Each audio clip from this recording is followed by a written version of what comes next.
Hello everyone, it's May 29th and I just finished my 9,000 mile Alaska trip and decided rather than stay home tonight and rest that I'm gonna go for a bike ride. And I got 3 original paint vintage bikes and I'm gonna head down to our local car cruise down at Public Square in Wilkes-Barre. And I got 3 original paint and completely rebuilt, and they all run great vintage bikes. My G5100 Kawasaki, my awesome H2 750 Widowmaker, and my new recent one is a KZ900. And I just got the KZ900 back on the street, and it runs perfect. So I think I'm gonna go down the cruise with the 900 tonight, and we'll see what's going on down with all the car guys.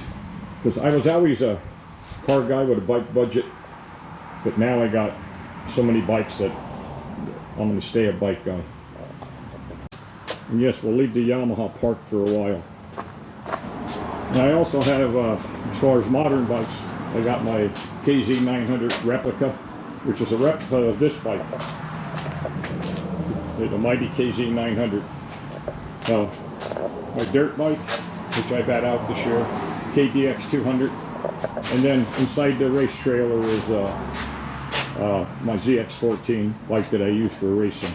But anyway, I'm gonna get suited up here, and then I'm gonna head down to the Public Square. It's about a 10 or 12 mile ride down, and check out all of the cars down there. Okay, we're going to fire the KZ up and head down to the car cruise.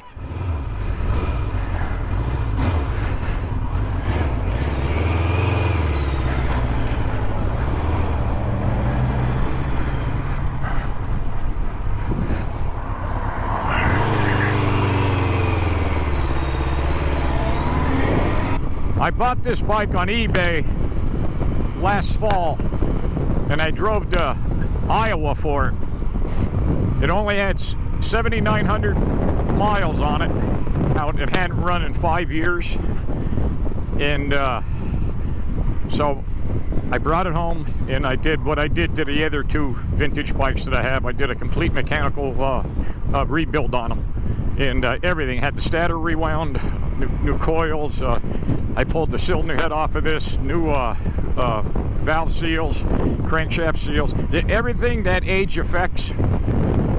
Because the bike had low mileage, but it's 50 years old. So I went through the whole thing, wheel bearings.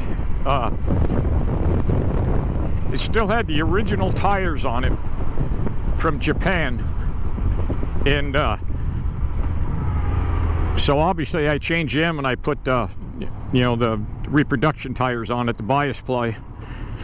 And I saved the tires. But the rear wheel was never off the bike ever, and the bike's all original paint, and so new fork seals. I went through every single thing, and just like it did on my H2, the 750, the 3-cylinder 2-stroke that was in the garage there. I got over 6,000 miles on it now without a single problem. So if you rebuild them right and go through them, you won't have any problems. So anyway, that's a little history on the bike, and we're going to head down to the cruise now. After riding my Yamaha 9,000 miles the last 3 weeks, which is pretty much a state-of-the-art bike with all the modern electronics, and then riding the 76 KZ, what a difference. Everything's mechanical, but so cool to see the differences of what 48 years makes. They were the king of the street back then. The H2 750s, the Z1, the mighty Z1s that came out in '73, and the KZ was a 1-year-only model.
gonna head out, start heading home. We're starting to get a little bit of rain coming down. Not a big deal, but I don't. Hopefully, it doesn't mess the bike up. I'm glad I came down tonight. I got to meet some old friends and see a lot of cool cars. Way better than sitting home.